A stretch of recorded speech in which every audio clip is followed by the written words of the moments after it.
ನನಗೆ ಈಗಲೂ ಸರ್ ಭಾಳ ಡೌಟ್ ಆಗ್ತಿರೋದು, ಅಲ್ಲಿ ಚಿಂದಿ ಚಿತ್ರ ಹೋಗ್ಬಿಟ್ಟಿದೆ ಅಲ್ಲಿ ಪಾರ್ಟಿಗಳು.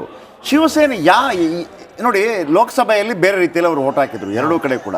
ಆಮೇಲೆ NCP ಕೂಡ ಬೇರೆ ರೀತಿಯಲ್ಲೇ ಓಟ್ ಹಾಕಿದ್ರು.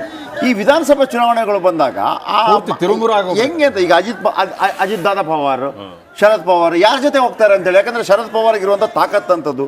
ಆ ಅಜಿತ್ ಪವಾರ್ ಅವರಂತೂ ಅವ್ರು ಹುಟ್ಟಿದ್ದೇ DCM ಆಗ್ಲಿಕ್ಕೆ ಅನ್ನೋ ರೀತಿಯಲ್ಲಿ 20 ವರ್ಷಗಳಿಂದ DCM ಆಗಿದ್ದಾರೆ. 49 ಕ್ಷೇತ್ರಗಳಲ್ಲಿ ಸೇನಾ ವರ್ಸಸ್ ಸೇನಾ. ಹೌದು, 49 ಕ್ಷೇತ್ರಗಳಲ್ಲಿ ಸೇನಾ ಕ್ಯಾಂಡಿಡೇಟ್ಗೆ ಸೇನೆನೇ ಪ್ರತಿಸ್ಪರ್ಧಿ. 36 ಕ್ಷೇತ್ರಗಳಲ್ಲಿ NCP ಪ್ರತಿಸ್ಪರ್ಧಿ. ಎರಡು ಒಡೆದ ಮನೆಗಳು ಎರಡೂ ಮೈತ್ರಿಕೂಟದಲ್ಲಿ ಹಂಚೋಗಿದೆ. ಬಟ್ ಬಹಳ ಖುಷಿಯಾಗಿದ್ದಂದ್ರೆ 1995 ಬಳಿಕ ಅತಿ ಹೆಚ್ಚು ವೋಟಿಂಗ್ ಈ ಬಾರಿ ಮಹಾರಾಷ್ಟ್ರದಲ್ಲಿ ಆಗಿದೆ ಅಂತ 66%. 9 CP ಯೋಗೇಶ್ವರ್ ಅಂತರ 11,000 ತಲುಪಿಡ್ತು. ನಿಖಿಲ್ ಕುಮಾರಸ್ವಾಮಿ ಮತ್ತೆ ಹ್ಯಾಟ್ರಿಕ್ ಸೋಲಿಗೆ ಸಿದ್ಧವಾಗಬೇಕು. ಯಾರು ಸೋತ್ರು ಕೂಡ ಹ್ಯಾಟ್ರಿಕ್ ಸರ್, ಇಬ್ರು ಕೂಡ ಯಾರು ಸೋತ್ರು ಹ್ಯಾಟ್ರಿಕ್. CP ಯೋಗೇಶ್ವರ್ ಈ ಹಿಂದೆ ಕೂಡ ಒಮ್ಮೆ ಸೋತಿದ್ರು, ಅಶ್ವಥ್ ವಿರುದ್ಧ ಒಮ್ಮೆ. ಬಹುಶಃ ಬಹಳ ಅನ್ಬೀಟಬಲ್ ಲೀಡ್ ಅಂತ ಕಾಣುತ್ತೆ. 11,000 ಈಗ ಸಮಾಧಾನಕರ ಅಂತರ, ಕಂಫರ್ಟಬಲ್ ಗೆಲುವಿನ ನಿಟ್ಟಿನಲ್ಲಿ ಒಂದು ದೊಡ್ಡ ಹೆಜ್ಜೆಯನ್ನು ಅವರು ಇಡ್ತಿದ್ದಾರೆ. ವೆಂಕಟೇಶ್ ದೊಡ್ಡೇರಿ ಜಾಯ್ನ್ ಆಗಿದ್ದಾರೆ ಬಿಜೆಪಿಯಿಂದ. ಕಾರ್ಯಕ್ರಮಕ್ಕೆ ಸ್ವಾಗತ ಸರ್. ಪ್ರಶಾಂತಿ ಸುಭಾಷ್ ಅವರು JDS ಇಂದ ಕೂಡ ಜಾಯ್ನ್ ಆಗಿದ್ದಾರೆ. ಆಲ್ರೆಡಿ ಅವ್ರನ್ನ ಮಾತಾಡಿಸ್ತೀವಿ. ವೆಂಕಟೇಶ್, ನಿಮಗೆ ದೇಶ ಮಟ್ಟದಲ್ಲಿ ಖುಷಿ ಕೊಡ್ತಾ ಇದೆ, ರಾಜ್ಯ ಮಟ್ಟದಲ್ಲಿ ಖುಷಿ ಕೊಡ್ತಾ ಇಲ್ಲ ರಿಸಲ್ಟ್, ಸದ್ಯದ ರಿಸಲ್ಟ್ ಹೀಗೆ ಇರುತ್ತಾ, ಏನಾದರೂ ಬದಲಾವಣೆಗಳಾಗತ್ತಾ? ನೋಡಿ, ರಾಷ್ಟ್ರ ಮಟ್ಟದಲ್ಲಿ ಮೊಟ್ಟಮೊದಲನೇದಾಗಿ ನಾನು ಮಹಾರಾಷ್ಟ್ರ ಮತ್ತು ಜಾರ್ಖಂಡ್ನ ನಮ್ಮ BJP ಕಾರ್ಯಕರ್ತರು, ನಾಯಕರು, ವಿಶೇಷವಾಗಿ ಮೋದಿಜಿಯವರನ್ನ ನಾನು ಅಭಿನಂದಿಸ್ತೇನೆ ತಮ್ಮ ಮೂಲಕ. ಇದು ಮೋದಿಜಿಯವರ 2014ರ ಒಂದು ಆರ್ಥಿಕ ಒಂದು ಬೆಳವಣಿಗೆಗೆ ಏನು ಪೂರಕವಾಗಿದೆ, ಮತ್ತು ಈ ದೇಶವನ್ನು ಸೂಪರ್ ಪವರ್ ಮಾಡಲಿಕ್ಕೆ ಅದು ಕೇವಲ ಮೋದಿಜಿಯವರಿಂದ ಸಾಧ್ಯ ಅನ್ನೋ ಅಂಶ ಮತ್ತೆ ಮಹಾರಾಷ್ಟ್ರ ಮತ್ತು ಜಾರ್ಖಂಡದಲ್ಲಿ ಜನ ಅದನ್ನು ಒಪ್ಕೊಂಡು ಅತ್ಯಂತ ಒಂದು 2805 ಮತ್ತು 45 ಏನು ತೋರಿಸ್ತಾ ಇದ್ದೀರಿ ಅದೇ ಒಂದು ಪ್ರತಿಬಿಂಬವಾಗಿ ಕಾಣ್ತಾ ಇದೆ. ಏನು ಕಾಂಗ್ರೆಸ್ ಪಕ್ಷ ಏನಿತ್ತು ಈ ಲೋಕಸಭಾ ಚುನಾವಣೆಯಲ್ಲಿ 400 ಬಂದರೆ ಸಂವಿಧಾನವನ್ನು ತಿದ್ದುಪಡಿ ಮಾಡ್ತಾರೆ, ಇದನ್ನು ತಿದ್ದುಪಡಿ ಮಾಡಿ ಮೀಸಲಾತಿ ಇಂದು ತೆಗಿತಾರೆ, ಸಂವಿಧಾನವನ್ನು ಮುಗಿಸ್ಬಿಡ್ತಾರೆ ಅನ್ನೋ ಒಂದು ತಪ್ಪು ಕಲ್ಪನೆಯನ್ನು ಮಾಡಿ ಅವರು ಅವತ್ತು ಗೆದ್ದಿದ್ರು. ಅದನ್ನು ಜನ ಇವತ್ತು ಸುಳ್ಳು ಅಂತ ತಿಳ್ಕೊಂಡಿದ್ದಾರೆ. ಕಾಂಗ್ರೆಸ್ನವರು ಜಾತಿ ಪಕ್ಷ ಓಲೈಕೆ ರಾಜಕಾರಣವನ್ನು ಮಾಡಿಕೊಂಡು ದೇಶವನ್ನು ವಿಭಜನೆ ಮಾಡುವಂಥ ಸಂದರ್ಭದಲ್ಲಿ ಈ ರಾಷ್ಟ್ರದಲ್ಲಿ ಒಂದು ಒಗ್ಗಟ್ಟಾಗಿರ್ತಕ್ಕಂಥ ಹಿಂದುತ್ವ ಪರವಾದಂಥ ಒಂದು ರಾಷ್ಟ್ರವನ್ನು ಕಟ್ಟಬಹುದು ಮತ್ತು ಆಡಳಿತ ಕೊಡ್ಬೋದು ಅಂತ ಒಂದು ಮೋದಿಜಿಯವರ ಒಂದು ಆಕಾಂಕ್ಷೆ ಏನಿದೆ, ಅವರ ಒಂದು ಆಸರೆಯಾಗಿ ಅಂತ ಇರ್ತಿರ್ತಕ್ಕಂಥ ಮಹಾರಾಷ್ಟ್ರ ಮತ್ತು ಜಾರ್ಖಂಡದ ಒಂದು ಮತದಾರರಲ್ಲಿ, ಕಾರ್ಯಕರ್ತರಲ್ಲಿ, ಸಾಮಾನ್ಯ ಕಾರ್ಯಕರ್ತರಿಗೆ ನಾನು ನನ್ನ ಪ್ರಣಾಮಗಳನ್ನು ಸಲ್ಲಿಸ್ತೇನೆ. ಕರ್ನಾಟಕದಲ್ಲಿ ಆಡಳಿತ ಪಕ್ಷ ಏನಿದೆ, ಕಾಂಗ್ರೆಸ್ನ 3 ಪರವಾಗಿ 3 ತಾವು ಏನು ಹೇಳಿದಿರಿ ಅದು ಏನು ನಡೀತಾ ಇದೆ, ಇದು ಸ್ವಲ್ಪ ಹೊತ್ತಲ್ಲಿ ಬದಲಾವಣೆ. ಅದು ನಮ್ಮ ಒಂದು 70% ಅಲ್ಲಿ ಕಾಂಗ್ರೆಸ್ಗೆ ಬರ್ಬೋದು. ಏನೋ ಸಿಟಿ ಚನ್ನಪಟ್ಟಣ ಸಿಟಿ, ನಾವು ಗ್ರಾಮಾಂತರ ಜಿಲ್ಲೆದ ಎಲ್ಲ ನೀವು ತೊಗೊಳಕ್ಕೆ ಹೋದರೆ ಅಲ್ಲಿ ನಿಖಿಲ್ಗೆ ಲೀಡ್ ಇರ್ತಾ ಇದೆ. ಸೊ ಇಲ್ಲಿ ನಾವು ಈಗ ಮುಸಲ್ಮಾನರ ಓಟಿನ ತನಕ ಇಲ್ಲಿವರೆಗೂ ಬಂದಿರಲಿಲ್ಲ, ಈಗ ಬರ್ತಾ ಇದೆ. ಸೊ ಅದಾದ ನಂತರ ಏನಾಗುತ್ತೆ ನೋಡಬೇಕಾಗಿದೆ.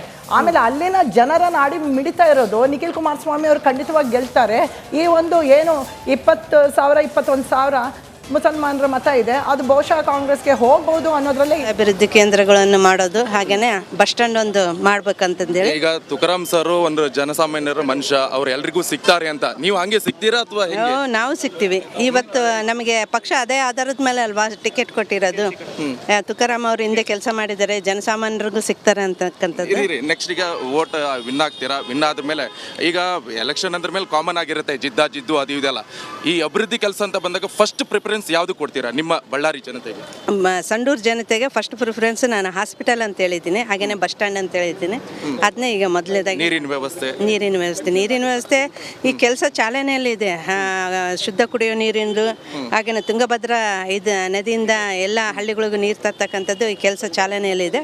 ಅದನ್ನು ಆದಷ್ಟು ಬೇಗ ಶೀಘ್ರವಾಗಿ ಮುಗಿಸುವಂಥ ಒಂದು ಕೆಲಸವನ್ನು ನಾವು ಮಾಡ್ತೀವಿ. ಜೊತೆಗೆ ಮೇಡಮ್, ಈಗ ನೀವು ಮಹಿಳೆಯಾಗಿ ದೇವಸ್ಥಾನಕ್ಕೆ ಬಂದಿದ್ರೆ ಏನಕ್ಕೆ ಬೇಡ್ಕೊಳ್ರಿ? ಅಲ್ಲೇ ನಾನು ಯಾವಾಗಲೂ ಸ್ವಲ್ಪ ಹೆಣ್ಣು ದೇವತೆ, ಶಕ್ತಿ ದೇವತೆಗೆ ಪೂಜೆ ಮಾಡೋದು ಮನೇಲಿ ಕೂಡ. ಅದೇ ಒಂದು ಇದ್ರ ಮೇಲೆ ನಾನು ಇವತ್ತು ಬಂದಿದ್ದೀನಿ. ತುಕಾರಾಮ್ ಸರ್ ಏನ್ ಹೇಳಿದ್ರು? ಜಂಗಬಲ ಅಲ್ಲ, ತುಕಾರಾಮ್ ಸರೇ ನನ್ಗೆ ಶಕ್ತಿ, ಅವರೇ ನನ್ನ ಬಲ. ಓಕೆ, ಇವಿಷ್ಟು ಅನ್ನಪೂರ್ಣ ಅವರ ಮಾತಾಗಿರುವಂತದ್ದು. ಸೋಲು ಗೆಲುವು ಕಾಮನ್, ಆದ್ರೆ ಇನ್ ಕೇಸ್ ನಾನು ಗೆದ್ರೆ ಇಲ್ಲಿ 3 ಕ್ಷೇತ್ರಗಳಲ್ಲೂ ಕೂಡ ಮುನ್ನಡೆಯನ್ನ ಸಾಧಿಸಿದ ಕಾಂಗ್ರೆಸ್. ಸ್ವಾತಿಯವರ ಮುಖದಲ್ಲಿ ಹೆಚ್ಚಾಗ್ತಾ ಇರುವ ನಗುವಿನ ಪ್ರಮಾಣ. ಕಾಂಗ್ರೆಸ್ 3ರಲ್ಲೂ ಮುನ್ನಡೆ ಅಂತ ಗೊತ್ತಿಲ್ಲ, ಅದು ಎಷ್ಟೊತ್ತು ತನಕ ಇರುತ್ತೆ ಅಂತೇಳಿ.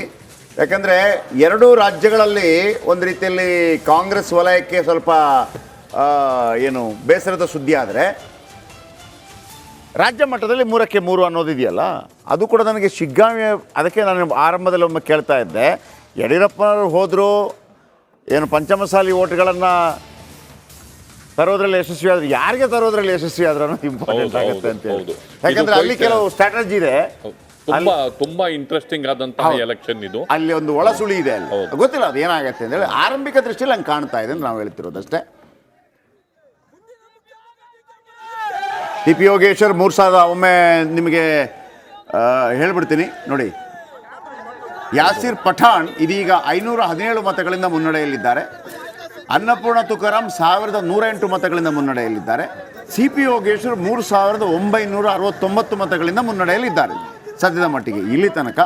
ಇದಾದ ನಂತರ ಏನಾಗುತ್ತೆ ಕಾದು ನೋಡಬೇಕಾಗಿದೆ. ನೋಡಿ, ಜನ ಈಗಲೂ ಕೂಡ ನೋಡಿ ಎಲೆಕ್ಷನ್ ಓಟೆಲ್ಲ ಹಾಕಿದ ನಂತರ ಯಾವ ರೀತಿ ಬಂದು ನಿಂತಿದ್ದಾರೆ ಅನ್ನೋದನ್ನು ನೀವು ಗಮನಿಸ್ಬೋದು. ದೊಡ್ಡ ಪ್ರಮಾಣದಲ್ಲಿ ಬೆಟ್ಟಿಂಗ್ ನಡೆದಿದೆ. ಬೆಟ್ಟಿಂಗ್ ಕಟ್ಟಿದವರು ಪಾಡಂತೂ ಲಕ್ಷಗಟ್ಟಲೆ ಕೋಟಿಗಟ್ಟಲೆ ಬೆಟ್ಟಿಂಗ್ ಕಟ್ಟಿದ್ದಾರೆ ಅಂತ ಮಾಹಿತಿಗಳಿವೆ. ಒಂದು ಅದು ಮಾತ್ರ ಅಲ್ಲ ಸರ್, ಈಗ ಪೋಲ್ ಬೇರೆ ಬೇರೆ ಎಕ್ಸಿಟ್ ಪೋಲ್ ಬಂತಲ್ಲ, ಎಕ್ಸಿಟ್ ಪೋಲ್ ನೋಡಿ ಸರ್, ಎಕ್ಸಿಟ್ ಪೋಲ್ಗಳು ಯಾವುದು ನಿಜವಾಗಿಲ್ಲ. ಕಳೆದ 2024ರ ಆಮೇಲೆ ಇಲ್ಲಿ ಇವ್ರು ಹೇಳ್ತಾ ಇದ್ರು, ಶಂಕರ್ ಶೆಟ್ಟರ್ ಹೇಳ್ತಾ ಇದ್ರು, ನರೇಂದ್ರ ಮೋದಿ ಏನು ಹೇಳಿಕೆ ಕೊಟ್ಟರು ಅದನ್ನೇ ಪೋಲ್ ಅವರು ಹಾಕೊಂಡು ಹೋದ್ರು ಅಂತ ಹೇಳಿದ. ಅವರು 400 ಪಾರ್, ಇವರು ಅದಕ್ಕಿಂತ 20 ಜಾಸ್ತಿನೇ ಕೊಟ್ಟರು ಅಂತೇಳಿ. ಆದರೆ ಸಟ್ಟ ಬಜಾರ್ ಮಾತ್ರ ಎಲ್ಲೂ ತಪ್ಪು ಹೇಳಿಲ್ಲ ಸರ್. ಸಟ್ಟ ಬಜಾರು 2024 ಲೋಕಸಭಾ ಚುನಾವಣೆಯಲ್ಲೂ ಕೂಡ 230ರಿಂದ 270ಕ್ಕೆ ಅವರು ಸೀಮಿತಗೊಳಿಸ್ಕೊಂಡ್ರು, ಮತ್ತು ಅಷ್ಟೇ ಬಂತು. ಕರ್ನಾಟಕದ ವಿಚಾರಗಳು ಬಂದಾಗಲೂ ಕೂಡ ಸಟ್ಟ ಬಜಾರ್ 137. ಪಂಚರಾಜ್ಯ ಚುನಾವಣೆಯಲ್ಲಿ ಸ್ವಲ್ಪ ತಪ್ಪು ಮಾಹಿತಿ ಕೊಟ್ಟಿದ್ರು ಕೂಡ ಸಟ್ಟ ಬಜಾರು ಪಂಚರಾಜ್ಯ ಚುನಾವಣೆಯಲ್ಲಿ. ಓಕೆ, ಆದರೆ ಈ ಪೋಲ್ ಆಫ್ ಪೋಲ್ಸ್ ಇವರೆಲ್ಲ ಗಮನಿಸಿದಾಗ ಅವರು ಸ್ವಲ್ಪ ಯಾಕಂದ್ರೆ ಅದಕ್ಕೆ ಒಂದು ಕಾರಣ ಇತ್ತು. ಈ ಪೋಲ್ ಮಾಡ್ತಾರಲ್ಲ, ಅವರು ಜನಗಳಿಂದ ಮಾಹಿತಿ ಸಂಗ್ರಹಿಸ್ತಾರೆ ಬೇರೆ. ಸಟ್ಟ ಬಜಾರ್ ಅವರು ದುಡ್ಡು ಹಾಕಿರ್ತಾರಲ್ಲ.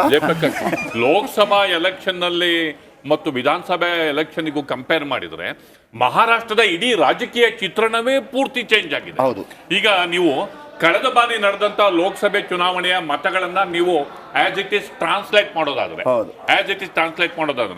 ನೋಡಿ, ವಿಕಾಸ್ ಅಗಡಿ 153 ಬರ್ಬೇಕಿತ್ತು. ಹಾಗೇನೆ ಮಹಾಯುತಿ 127 ಬರ್ಬೇಕಿತ್ತು.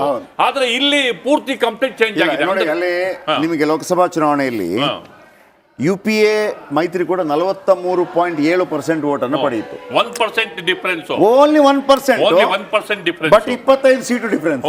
25 ಸೀಟ್ ಡಿಫರೆನ್ಸ್ ಆಗುತ್ತೆ. ಹೌದು, ಅದು MP. ಹೌದು, MP. ಹೀಗಾಗಿ ಈ ರಿಸಲ್ಟ್ ನೋಡಿದ್ರೆ ಪೂರಾ ಬೇರು ಮಟ್ಟದಲ್ಲೇ ರಾಜಕೀಯ ಬದಲಾವಣೆ ಇರೋದು ಕಾಣ್ತಾ ಇದೆ. ಜಾರ್ಖಂಡ್ ರಾಜ್ಯದ ಬಗ್ಗೆ ನಾವು ಹೆಚ್ಚು ಗಮನ ಸೆಳೆಯಬೇಕು. ಯಾಕಂತಂದ್ರೆ NDA ಸಂಪೂರ್ಣ ಚುನಾವಣಾ ಪ್ರಚಾರದ ಜವಾಬ್ದಾರಿನ ಅಸ್ಸಾಂ ಮುಖ್ಯಮಂತ್ರಿ Himanta Biswa Sharma ವಹಿಸ್ಕೊಂಡಿದ್ರು. He was virtually the leader, de facto leader in Jharkhand BJP. ಹೌದು. ಆ ಹಿಮಂತ ಬಿಸ್ವಾ ಶರ್ಮಾ ಯಾವ ರೀತಿ ಈಶಾನ್ಯ ಪ್ರಾಂತ್ಯಗಳಲ್ಲಿ BJP ಧ್ವಜ ಹಾರ್ತಿದ್ರು, ಅದೇ ರೀತಿ ಎಲ್ಲಿ ಯಾವುದೇ ರಾಜಕೀಯ ಜವಾಬ್ದಾರಿ ಕೊಡಲಿ, ಆಡಳಿತಾತ್ಮಕ ಜವಾಬ್ದಾರಿ ಕೊಡಲಿ, ಒಂದು ತಾರ್ಕಿಕ ಬಹುಶಃ ಅವ್ರಿಗೆ Congress training is basically Congress. ಹೌದು, ಒಬ್ಬ ಜರ್ನಲಿಸ್ಟು, ಒಬ್ಬ ಅರ್ಥಶಾಸ್ತ್ರಜ್ಞ, ಈಸ್ PhD. ಕಾಂಗ್ರೆಸ್ ಯೂಸ್ ಮಾಡ್ಕೊಳ್ಳೇ ಇಲ್ಲ ಅವ್ರನ್ನ. ಆ ಥರ ಅವರು ರಾಹುಲ್ ಗಾಂಧಿ ಅವ್ರನ್ನ ಭೇಟಿ ಮಾಡಕ್ಕೆ ಹೋದಾಗ ರಾಹುಲ್ ಗಾಂಧಿ ಅವರು ತಮ್ಮ ನಾಯಿ ಮರಿನ ಆಟ ಆಡಿಸ್ತಾ ಕೂತಿದ್ರಂತೆ. ನೀವು ಆಟ ಆಡ್ತೀರಿ, ನಾನು ಬರ್ತೀನಿ, ಗುಡ್ ಬೈ ಅಂತ ಹೋದವರು ಅವ್ರು ಎಲ್ಲೆಲ್ಲೋ ಹೋಗ್ಬಿಟ್ರು. ಹಿಮಂತ ಬಿಸ್ವಾ ಶರ್ಮಾ ಥರ ಇನ್ನೊಂದು ರಾಜ್ಯಕ್ಕೆ ಹೋಗಿ ತನ್ನ ಪಕ್ಷವನ್ನು ಗೆಲ್ಲಿಸುವಂಥ ನಾಯಕ ಕರ್ನಾಟಕದಲ್ಲಿ ಒಬ್ಬರು ಇಲ್ಲ. ಕರ್ನಾಟಕ BJP ಅವರು ತಮ್ಮ ಸ್ವಂತ ಕ್ಷೇತ್ರದಲ್ಲಿ ನೀವು ಹೇಳಿದಾಗ ನಾನು ಅದನ್ನು ನೀವು ಮತ್ತು ಹೈಲೈಟ್ ಮಾಡಬೇಕು. ಯಾಕೆಂದರೆ ಯಾವುದೇ ಆಗಿರ್ಬೋದು ಸರ್, ರಾಜ್ಯಗಳು ನಮ್ಮದು, ದೇಶ ನಮ್ಮದು. ಈಶಾನ್ಯ ರಾಜ್ಯಗಳಂದ್ರೆ ನಮಗೊಂದು ರೀತಿಯಲ್ಲಿ ಹೆಂಗೆ ಅಂತಂದ್ರೆ ನಮ್ಗೆ ಬೇಕಾ ಬೇಡ ಅನ್ನೋ. ಜಾರ್ಖಂಡ್ ರಾಜ್ಯ ಅಂತ ಪರಿಚಯ ಆಗಿದ್ದೆ ಮಹೇಂದ್ರ ಸಿಂಗ್ ಧೋನಿಯಿಂದ. ರಾಂಚಿಯಲ್ಲಿ ಒಬ್ಬ ಆತ ticket collector, railway ticket collector ಆಗಿದ್ದವ್ರು ಭಾರತದ ಸೂಪರ್ ಸ್ಟಾರ್ ಆಗೋಗ್ಬಿಟ್ರು. ಅವ್ರೊಬ್ಬರನ್ನ ಬಿಟ್ಟರೆ ಇನ್ನು ಯಾವ VIP ನಮ್ಗೆ ಗೊತ್ತಿಲ್ಲ ಜಾರ್ಖಂಡ್. ಆಮೇಲೆ ಸೊರೇನ್ ವಂಶ ಇದೆಯಲ್ಲ, ಇವ್ರು ನೋಟೋರಿಯಸ್.